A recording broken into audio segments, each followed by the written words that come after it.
Okay, team, this week we are very lucky. I said it every single week with every one of our guests. We have a bloke by the name of Aaron Walsh. He's a mental skills coach. He's worked with some of the best teams across the globe, very well known here in New Zealand, spends a bit of time up in the Northern Hemisphere. Aaron, I'm going to get you to introduce yourself because I know how blokes like you, so humble, love to talk about yourselves. Why don't you tell the listeners who you are, give the context, and then we can dive into it from there. Yeah, boy from Hawke's Bay, so born and bred in the Hawke's Bay. Probably working class family. Dad was a police officer, freezing worker. Mum was a nurse. Lived in this illustrious suburb called Flaxmere for a lot of my life. We know well. It's 6 k's down the road from Havelock, and I'm Have-Nots, not Havelocks, Aaron. Just remember that. Yeah. I've spent a lot of time at probably the Happy Tab back yes, here. I was going to say I've heard stories about that place. Yeah, legendary. So was probably brought up obsessed with sport. Someone asked me yesterday, what did you play growing up? I was like, tennis, softball, rugby league, cricket, anything I could possibly play. And, had my own journey in sport and sort of, got to a point where, you realize, geez, there's people out there a lot better than I am. So I might do something different. And I've always had this sort of, if you think about vocation as a calling, I probably always have had this coach sort of teacher combo, like this sense of, well, I love ideas. I love thinking. I love articulating as clearly as I probably can. It's not that clear all the time, but then more than that though, like how do you implement them? How do you integrate them into life? And, probably my journey into the mental side of performance was after I'd finished sort of playing rugby and, had some time in New Zealand, I moved to the US. And when I moved to the US, I was involved with baseball. And I was at a spring training in 2003. So this is aging me a little bit here, in Phoenix, Arizona. And there was a manager at the time of the club. I was looking out across the field and there was probably about 200 to 300 young Major League Baseball players, and they've all been drafted, so they're all the best in their town or the best in their region. And I was asking him, I said, well, how many of these guys make it? And he said, about 8%. So I think it's about 7 or 8% if you get drafted, end up playing in the big leagues. And I sort of looked and I said, they all look the same, they're all physically brilliant, they all look like they can throw a million miles and hit the ball forever. I said, what's the point of difference? He said, it's the top 2 inches.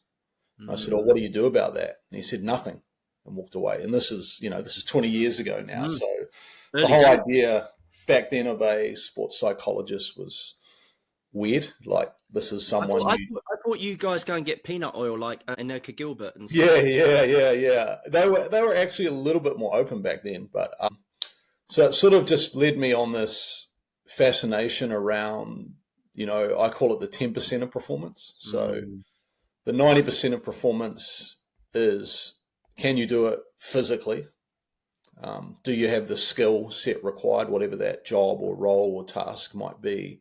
And then do you have a strategy to marry those two things? So, and that's a very easy one in sports. People like looking at that a lot because you can measure all of those. So you can measure whether someone is fit enough. You can measure whether they're skillful enough. And you can measure whether your game plan or strategy is working. But there's this 10% of performance that's unmeasurable. It's a little bit mysterious. But, at the top level, everybody's good at the 90. So the way I sort of present it is like, you can't outthink a poor body. You can't outthink a lack of skill. And so, interesting when you ask most coaches or, even the general public, how much, is the sport, percentage of the sport is mental, and they all come up with these wild numbers like 70, 80. It's not even close. It's not even close to that. So the way I sort of describe it is it's probably about 10% of your performance, but it is the point of difference. So it actually becomes really, really important, particularly the higher the level you go, because now you've got people who are good at everything. So where do we find our competitive advantage? And so my world is sort of around that. In that 10%, it's sort of around mental performance, the leadership capability that you have, and then the environment that you build. Yeah. So those 3 things are sort of the areas where I've sort of given most of my energy. So I'm just about 50 now, so I'm sort of aging myself. I have 1 wife, which is plenty. She's beautiful, American. Have a 20-year-old daughter at Vic at university and a 15-year-old son at Tauranga Boys who loves cricket and golf and all of those sort of things. So, no, it's been an interesting journey. Got very lucky along the way and had some incredible opportunities. Yeah, well, I really appreciate it, Aaron. I think you probably made your own luck, actually, so you've been super humble. We'll get into this. You mentioned a very important word there, environment, and you talked about this 10% of performance. Yeah. I think people forget the biggest environment they live in. I always ask them this question when I train them in sales, is what's the biggest environment you live in? And they always say their truck. Yeah. I say it's their head. Yeah. So what's your thoughts on that? I think there's a bit of both. Like there's a lot of research that, around people's behaviors are massively influenced by the environment they're in. And it probably goes back to our evolutionary psychology and our need for belonging. And so because belonging is such a powerful driver of human behavior, people will actually adapt the way they behave and even the way they think, depending on what are the environmental factors. So you think of most people who they go to a funeral or a wedding, they behave a certain way, then they go to the pub after and they behave a certain, like it's almost like a split personality disorder, but it's not that. It's just this natural thing that we look around a room, we scan around a room and go, well, what do I need to do to belong here? So I think it's a combo. I think the idea that people are independent from environment is just not true. Like we need to belong. That's a human need. It's not like a negotiable thing. And so, I know particularly with my experience in the rural industry is like, this is a massive issue because we have so much isolation and a lack of belonging. And therefore, when you have a lack of belonging, the main filter for your own mindset becomes you, which I think is dangerous. And that's why I think loneliness and isolation and those sort of things, I mean, you would know this, there's so much research around the detrimental, even around lifespan, like, people who are lonely die younger.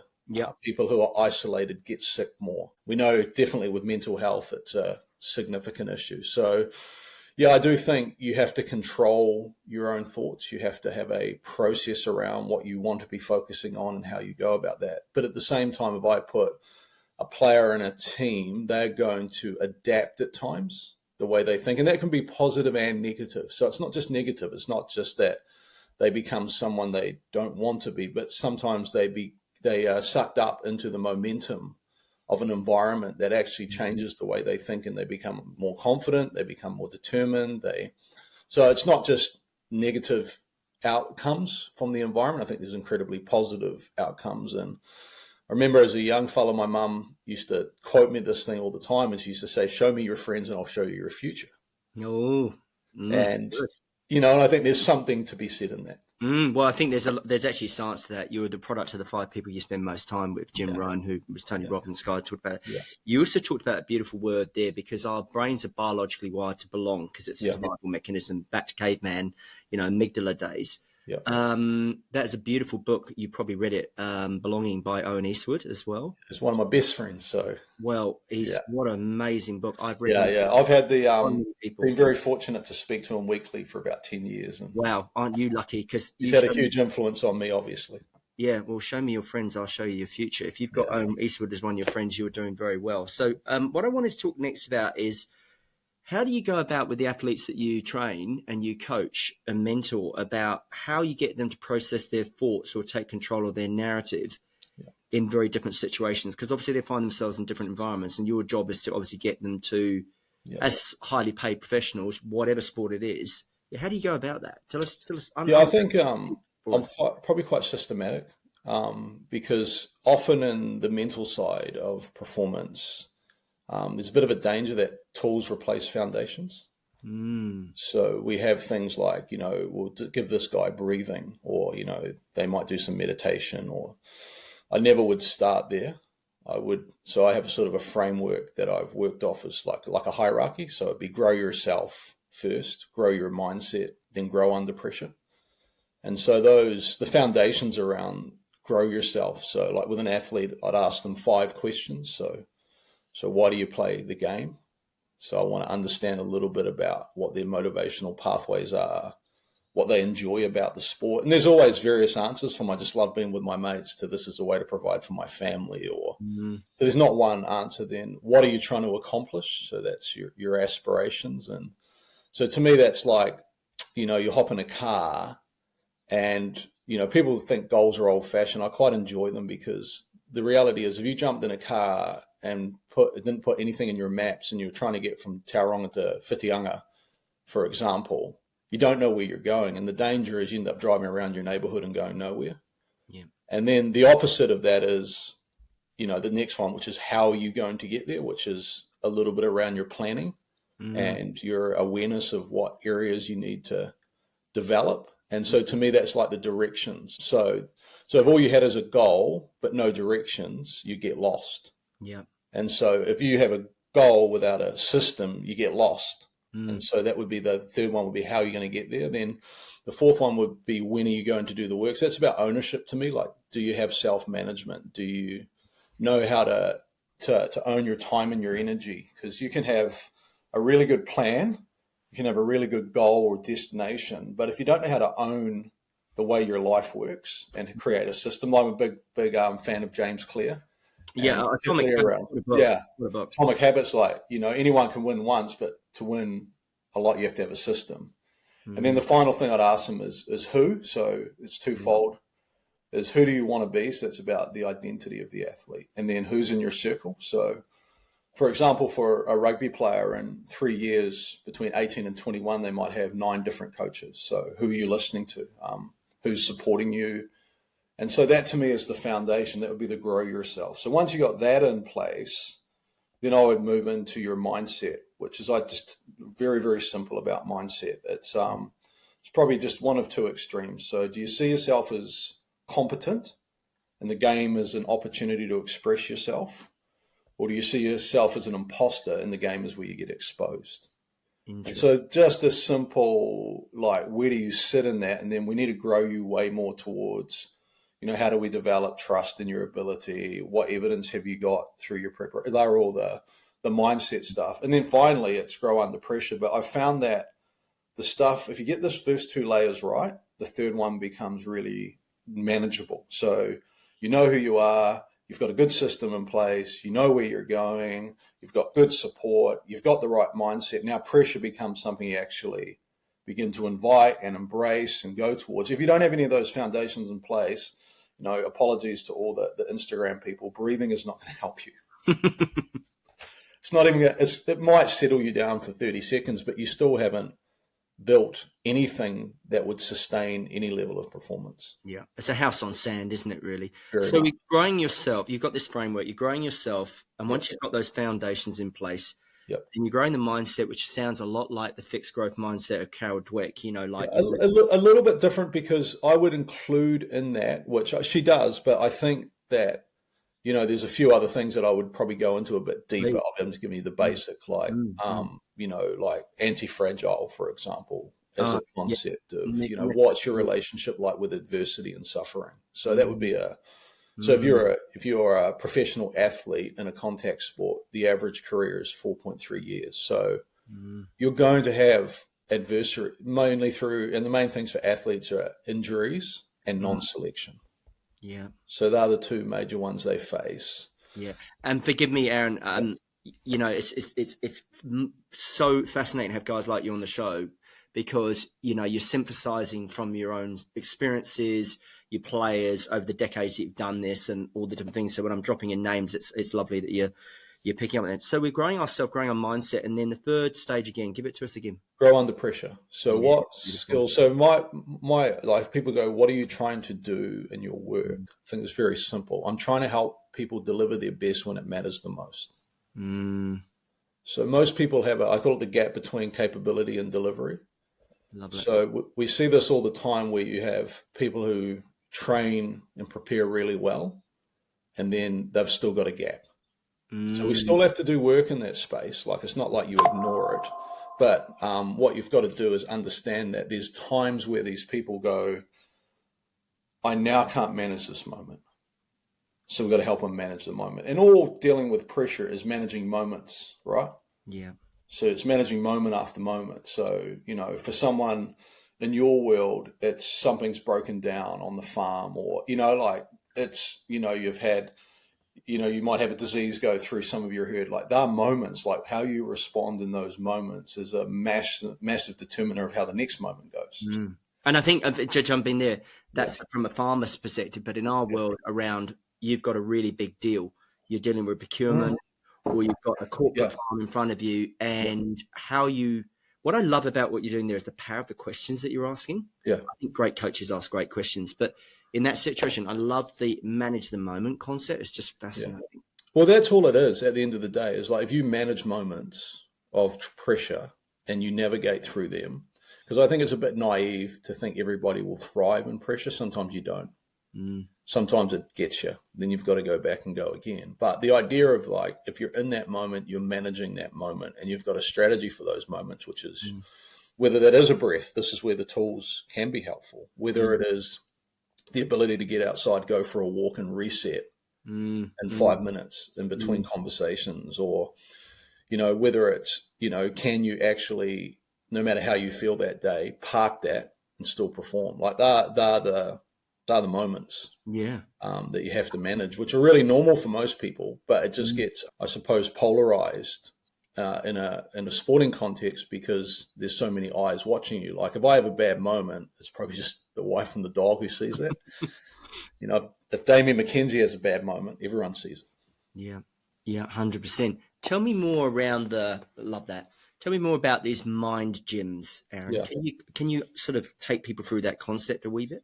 Yeah, so I mean, a few years ago, or probably about a decade ago, I was working with teams, and I was getting a little bit frustrated with, the lack of integration. And so my research in the last 5 to 6 years in particular has been really focused on this idea that everybody understands the value of the mental side of their performance. Like, when I did my research, I think it was with 35 coaches participated in the research. And the first question was, how many of you think the mental side is important to the performance of your team? So 100%. How many of you currently have a strategy? And it was 11%. So there was this huge gap between what I called perceived and actualized value. So we perceive that we're valuing it, but we're not. And so we're at a stage, particularly, I think, even globally around different industries, where we've normalized the work. So everyone's normalized the idea that we have to be on top of our thinking game to perform. But then the next frontier is, how do we integrate that? And then how do we make it, in my world, there's 3 things I always try and do at every session. I'll talk about that, which is the information has got to be simple, relevant, and applicable. And so when I did the research, some of the feedback came back from the coaching staff in particular was, it's not relevant. It's not relevant. Like, I was, and I won't mention names, of course. I was interviewing someone for a potential role in an overseas team. And I said, can you give me your first 10 minutes with a team? You've got 10 minutes to grab them. And if you don't grab them, you're done. And they're like, I'll probably talk about neuroscience. And I was like, you have destroyed, you've lost them in 10 minutes. So, but a lot of the training doesn't sound very simple to me. No, but if you've come out of a training background that is hugely theoretical and you haven't had any experience, and even, some of the applied psychology, you've got to work with teams. Like, that's where you learn, like, how do you build a relationship with a head coach? That's the most important person in my world is the head coach. If I have a relationship with them, it works. So going back to your question, the concept of a mind gym was like, we've normalized the idea, we have to integrate it. And so the concept was like, okay, well, you can look at the mind work one or two ways.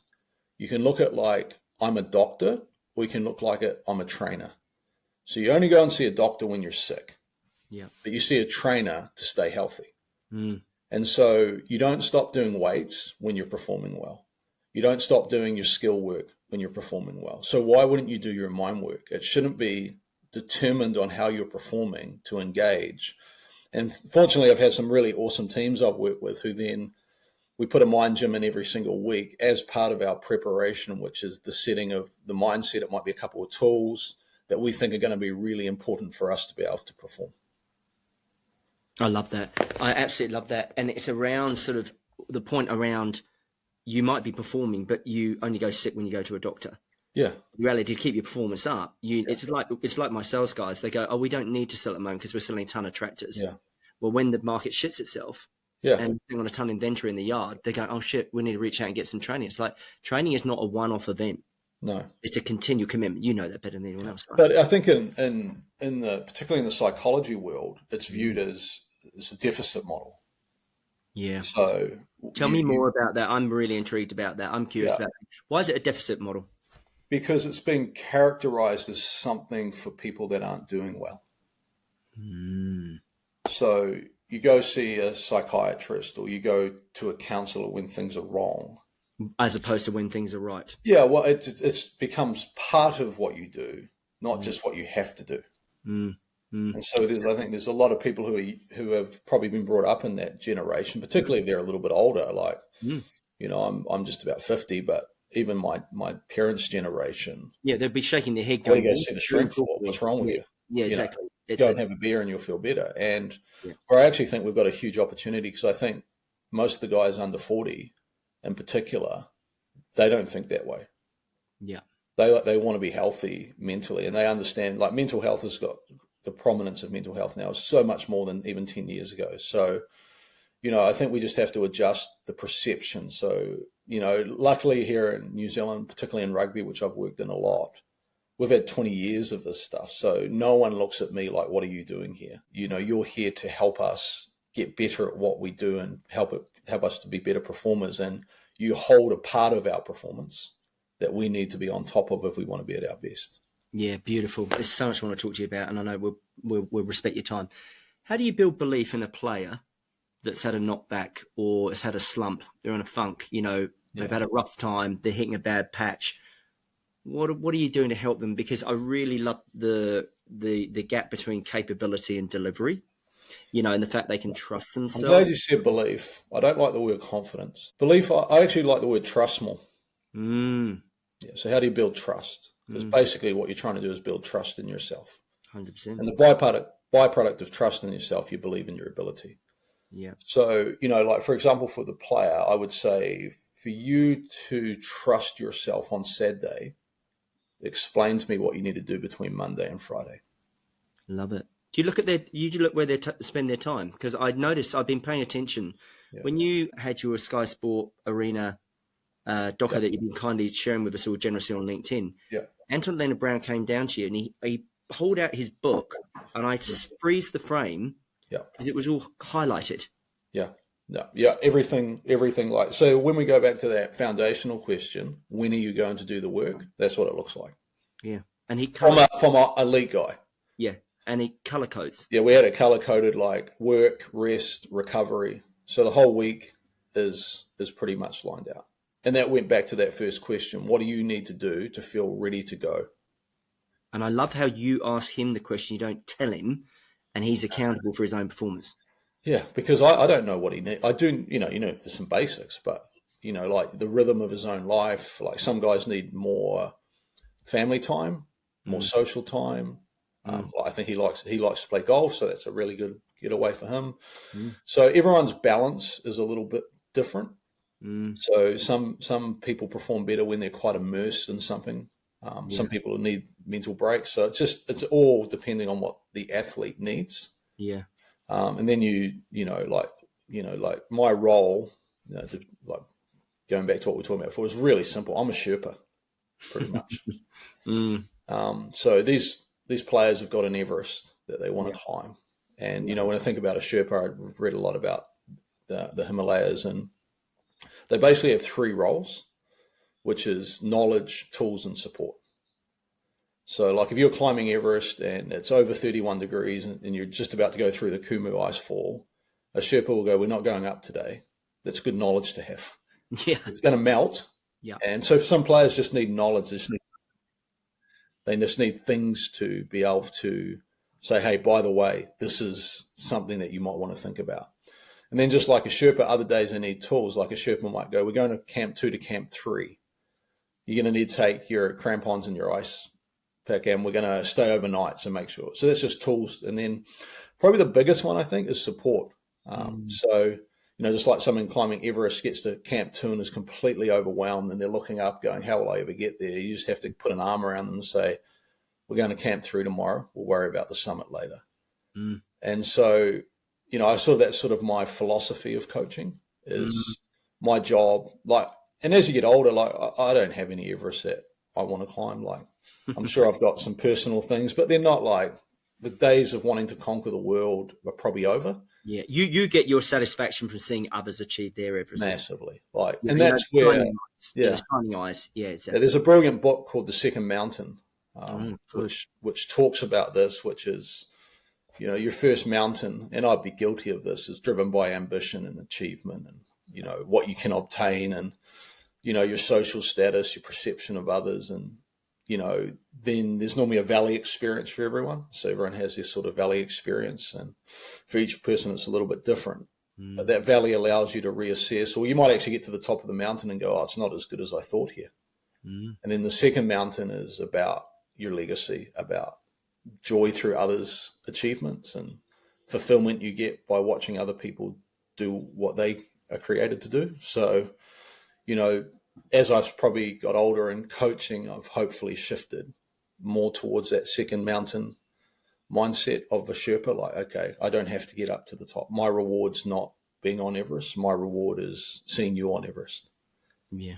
I love that. I love the Sherpa analogy, and I have to look up that book. I've heard that mentioned before, but I will go. It's pretty deep. It's quite spiritual. So for some people, it's great. You got to get your stuff from different sources. You're talking there around the Sherpa.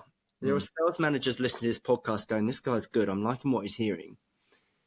And the problem I see with some coaches who are, sales managers should be coaches. I'm sure you'll challenge me on that, but they don't make their teams feel safe in their company. I think there's a very important word that I've seen you deliberately use in a lot of your stuff you're putting out there is the importance of connection. Yeah. And, the psychological safety, because we've all seen the ranting, swearing, yelling, chair throwing, halftime coach. What's your view on this whole concept of connection? Because I don't think you can get the real performance out of someone unless they feel safe with you and they know that you've got their back. Yeah, I think I've seen all of it, I suppose, in my career. I bet you've seen it firsthand. Yeah. So you do get short-term results from, I suppose, amplifying your own frustration on other people. But I look at it through just my own process. Ultimately, I want to impact the people that I work with positively. For that to occur, working our way backwards, they've got to trust me. They've got to trust that I have their best intentions in mind, that I want to see them get to where they want to get to, that not sitting behind there as an ulterior motive of wanting to get promoted or go to the next level, and I'm sort of using them as a bargaining chip for my own ego. But in order to do that, you don't trust someone you're not connected to. And so connection actually becomes the foundation of influence for me. So if you can't connect with someone, you can't influence them. And then, obviously there's ways of connecting with people. And, I don't think we probably do enough training on, and that's probably something that I've had to work really, really hard at, because any given day I've got 42 to 50 athletes in a room that I need to be connected to, because I want to positively influence them and positively impact the way that they behave. So I have to get to know them. They have to get to trust me. And so I think particularly in the corporate world, what I've noticed is that transactional leadership is so much easier and more time efficient than connection-based leadership. So if we have a choice, we would get into task orientation and ignore the person to get productivity. But long term, I don't think it works. Oh, that's so articulate, Aaron. It's so true. We just want to kind of get through the task, get the productivity, get the output. And we're not, how you talked about managing the moment. Yeah. I think we miss those moments of connection. Yeah, but I think some people don't even think about it, to be honest. I don't think they walk in going, I'm going to connect with this guy today because I really want to see what do I need? Well, the question should be, what do I need to do to get the best out of the person in front of me? Always. Yeah, and if you're thinking that I'm going to motivate them, so I think connections. The biggest way we learn connection is parenting. So if we want to see our children's behaviors change, do people change through shame or do they change through encouragement? Yeah, we know the answer. So why then would we think shame-based leadership would have, Particularly when you're under pressure. yeah, and like, I've worked with people who, like there's times where I'm sitting there and, I was in a meeting last week with a horticultural company that I do some work with. Brilliant company. And what had been modeled probably from the origin of that company is how you get your team to function well is you go around the orchard, you make a list of what's not going well. And what sort of confronted me mostly about this was a podcast with Billy Slater, where he was talking about his time in Origin. Yeah. And, the coach comes up and said, Billy, I've just talked to this player. I've given him feedback and he hasn't liked it. And Billy asked him, how many times have you told him how good he is? And the coach said, I haven't. He said, well, you haven't actually earned the right to deliver that. And so if we think about our messaging to the people we're leading, if I say to most people, what's the ratio of critical versus positive feedback you're given every day? They're like, I provide feedback. And there's this real push, I see it in my corporate work, is that we need to be more accountable. We need to have more difficult conversations, but we need to have more meaningful conversations that shift performance. And when we say we need to hold people accountable, when people think that, they mostly think we have to tell people what they're doing wrong. No. But how many times are we actually we're walking around an orchard or we're going through with our sales team, we're going, great job, fantastic. I love the way you went about that. Yep. And that's where you get behavioral shifts, not going, here's the 4 things that I spotted in your last week that you didn't do well. No. There might be 8 things someone's done well. I think this is beautiful because, you're talking about parenting and bringing kids up and socialization, all those things, is you've got to catch them when they're good. Yeah. Because if you catch them when they're good, they'll actually listen to you. And as Billy Slater said with that, I remember it was the Aussie Mind guys, forgot the podcast, but it's very good. We'll put it in the show notes. Yeah, you haven't earned the right to do that because you haven't actually reinforced how well you think of them. And again, that's a back of brain response because they're just going to sit in the back of their brain because you've basically been pulling everything that's wrong. It's like when you do your truck time and you do your self-observation. The Yanks call it windshield time. And you go and spend some time with the guys out in the territory. And you go, and they get back in the truck and you go, okay, so what went wrong there? Like that's frame it completely right. It's like, okay, what went really well there? And then looking at it. So I think like some of the stuff we've done with the teams that we've worked with, like has massive crossover into your audience because remember one team we were working with was a bit low on belief and sort of stuff. And so we did an exercise with them and we said, we want each of you to go away and come back with what you're good at. What is your point of difference? And present that back to the team. Great question. And then we said to them, and you think about it, like in the sports world, people aren't in the room for what they don't do. They're in the room for what they do. And then we encourage the coaching staff, hold them accountable to what they said they would do. Yep. This is what you're good at. Yes, we're going to talk about the things you need to grow. That has to happen. But what happened if we shifted the feedback loop from 80% critical to 80% positive? Wow. Yeah. What would happen? People, and I know we've got people listening to this who go, that won't work. People are just going to think they're going to get away with stuff. I'm like, you reinforce the behaviors you want, watch those behaviors grow. Yeah. Very good advice. Very, very good advice. Now, time's on us. What I was going to ask, who are the teams or the players that you admire most? What have they taught you? What have you learned from them? I think, like I was asked a question a few weeks ago when I was doing a bit of work around drafting. So, like drafts are significantly important, particularly in the American world where I do some work. Yeah. And you're investing, $8 or to $10 million into a young person straight out of university or college or high school. And so one of the things that they asked me was, what is the one quality that we should be looking for? And I said, to me, it's the easiest answer in the world: ownership. Yeah. So the people that go, this is my career. I'm responsible for the trajectory, the outcome. I'm responsible for the growth. I'm responsible. Everyone around me, their support. So I can't drive anyone's growth. I can't, and when people think that way, so when I look at the top ones, you almost feel like you're an asset. You're a resource, but you're not driving it. And so even with the teams that I've worked with, I have a policy, I just call it feed the hungry. And so I'm not running around chasing players saying, you need to come and meet with me so I feel better about who I am. I said, I'm not going to chase you for one-on-ones. But if you want to grow in this area and you want to own it, come and see me.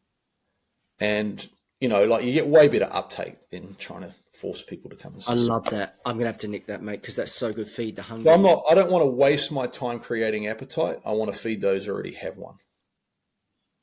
That's a mic drop, isn't it, guys? I mean, listen to that. I mean, I talk about it's not anywhere near as good. I said I reward the speedy, not the needy. Mm-hmm. Like the ones that implement. And I love this concept of ownership and accountability, because if you're having to tell someone to do something, it's almost not within them to do it and improve themselves. They've got to own it, right? And then they become victims and they have like this excuse-based mindset. So it's everybody else's fault why I haven't got to where I wanted to get to. Yeah, well, that's a blame game where you lose power. Yeah. But where the ownership people go, it's on me. So, and that's what we say to the players as they enter into professional sports is like, you have to care most about your career. Yeah. I can't have anyone caring more than you. I love it. I always say when my level of care exceeds the level of care that my clients have for themselves, I stop caring. Yeah. You're just propping it up. You're just trying to, you're just putting energy, a tire leak. And now people who want to grow, they might go, well, I want to own it, but I don't know how. I'm like, well, that's what we're here for. We can help you do that. And that's your Sherpa role. That's your support. Yeah. And that's the making sure you have a system, making sure you understand your own, like what makes you good. Like, it's amazing when you talk to a player, like what makes you good? Why do you think you're in the room? I don't know. And going back to this ownership one, a good example was, remember asking on a call to a couple of potential draft candidates, and I said, you're good. Can you tell me why? So that was my question. Such a good question. And they're like, yeah, I grew up in California. I had a good arm. My dad played. Okay, good. Next kid, yeah.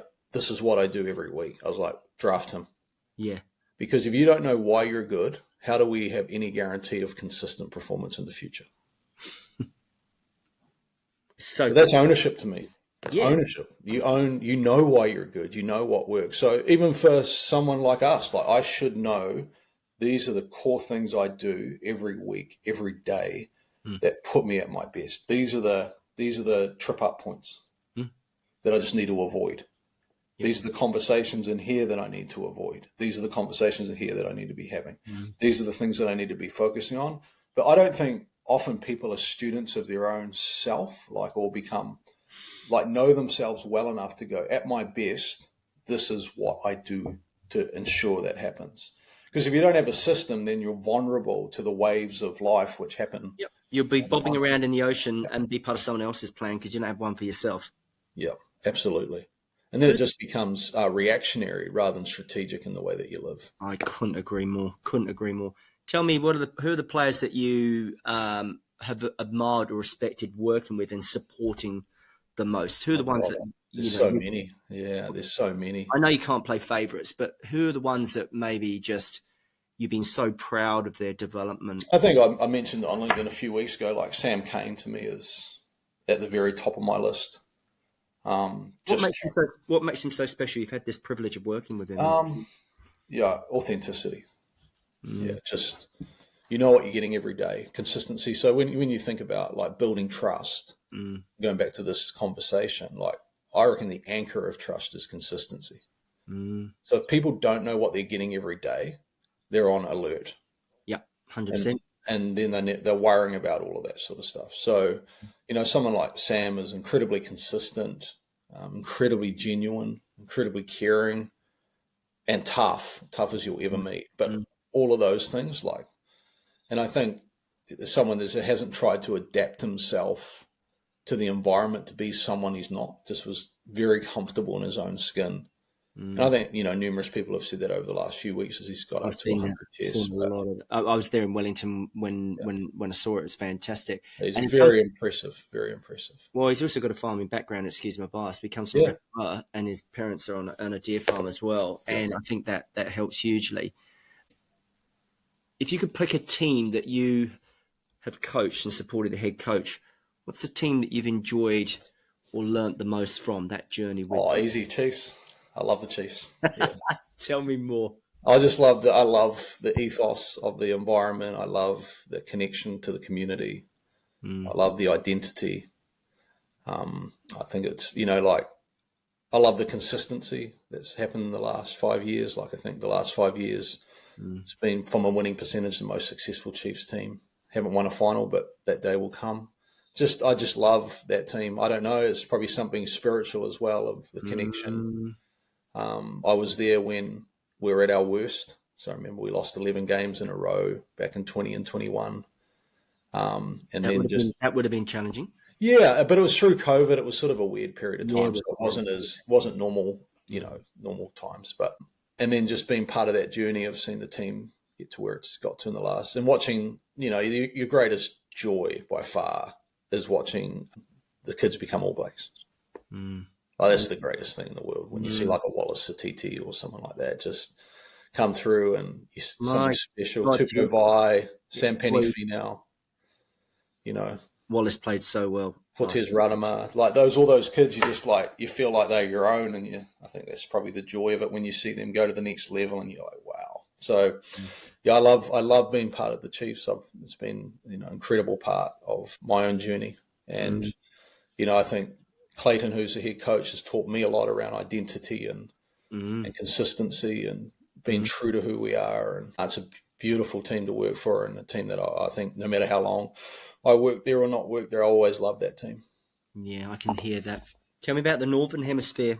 Very different to the Southern Hemisphere. Obviously, Scotland. How did you find that? I think initially a bit of a shock, just around the lack of understanding of the part of the game, like initially, because, like the mental side has been everywhere in New Zealand rugby for the last 20 years. And I think, I had players making international debuts in the last 3 years who had not been exposed to mental skills. Wow. So that gap initially. And then I think probably, rugby is such a weird sport to work in, because when you work in New Zealand, there's such an inward belief. But also I think it's quite strange, because I always think your team often takes the identity of your nation. And, with the All Blacks, a bit of an oxymoron, because I don't think Kiwis always have great belief. No, I certainly know that, because I spend a lot of time over the ditch, and I think we punch way above what we've got America's Cup coming up, and and we believe that on our day we can do something special, but there's a good humility there. Whereas I think up north, I think maybe it's the weather, but there's a bit more of not quite the level of belief.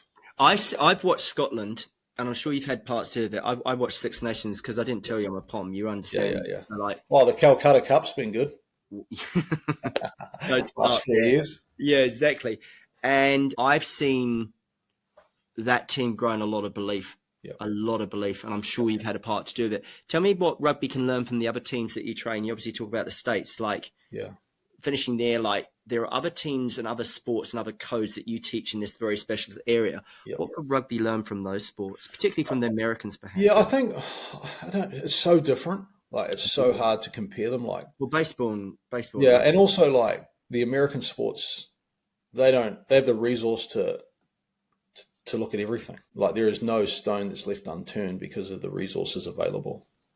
I actually think they probably have a bit to learn from rugby, to be honest. Good. Of not overthinking, of being satisfied with what you've got, of not being over analytical. I think sports like rugby, I think sometimes it lacks innovation. I just think and I work in rugby league as well, and I've worked in the NRL, and that's a sport to me. The final was on last night. It was an incredible game, but it was so intense. But it's not. It's almost like it's the same. 3 hit ups, way up wide. There's a lot of game. I don't know it well enough, but it screams innovation. And I think possibly that's maybe something that we could look at doing a bit better. But, I don't know. They're such different. I think the personality of the people playing it, like Americans are always going to be, who they are. Kiwis and Aussies going to be who they are. So it's almost like, well, that's going to come out in the way that the game is played. Yeah. But, someone like the Irish were a good example of a team that was quite stuck in probably a stale way of playing in the last decade have become an incredibly good rugby team and quite innovative. So there's examples out there. Yeah. Last few questions. Proudest moment in your career? Proudest work you've done? Proudest one that, has been most satisfying, given that meaning, that second mountain for you? Probably one that is sort of probably way out of left field was the New Zealand women's football team. Well done. 2018, they had to get rid of a coach. Mm-hmm. And I was asked to come in November 2018 and do a cultural rebuild. So it was quite an intense piece of work. And they might be phoning you again, Aaron. We'll leave that alone, I think. And in 2019 in June, we beat the English women's football team in Brighton. Amazing. 1-0. And they're pretty damn good. Yep. Yeah. And that was amazing, not because of the result, just because of watching those girls take hold of that team and just do an excellent work. Yeah. Best advice you've ever been given? People don't care how much you know until they know how much you care. It's a beautiful quote, Major Angela. I can't go past that. No. Really, I heard that when I was younger, and it's sort of stuck with me for a long time. I really like your mum's quote, by the way. Yeah, it's true. Some of your friends, I'll show you your future. And I really love the fact that feed the hungry man. There's been some bombs here. It's great. Who influences you the most? Oh. Who coaches you? Who keeps you accountable? Probably Owen Eastwood. Yeah. Owen's been a massive influence on me. David Galbraith has been a big influence on me. Probably from afar, not near, but Wayne Smith, tremendous. And now that the world's a bit more global, there's people that I'll follow online that you sort of go, okay, I really like what they're coming. And it's actually, part of that second mountain is that, you now get messages from, on LinkedIn from people all over the world saying, hey, this helped me or that helped me. So, you sort of get to now pay that back. But, definitely I have a few key voices that keep me pretty sharp, hopefully. Yeah, I think it must be like a proud parent moment when you see those younger guys that are now making all black debuts through the Chiefs. I mean, that's what gives you the meaning, right? Why you do what you do. Yeah, it's why you do. Last piece of advice, if you had to give a sales team that perhaps had lost their way a wee bit, got out of that zone of high performance.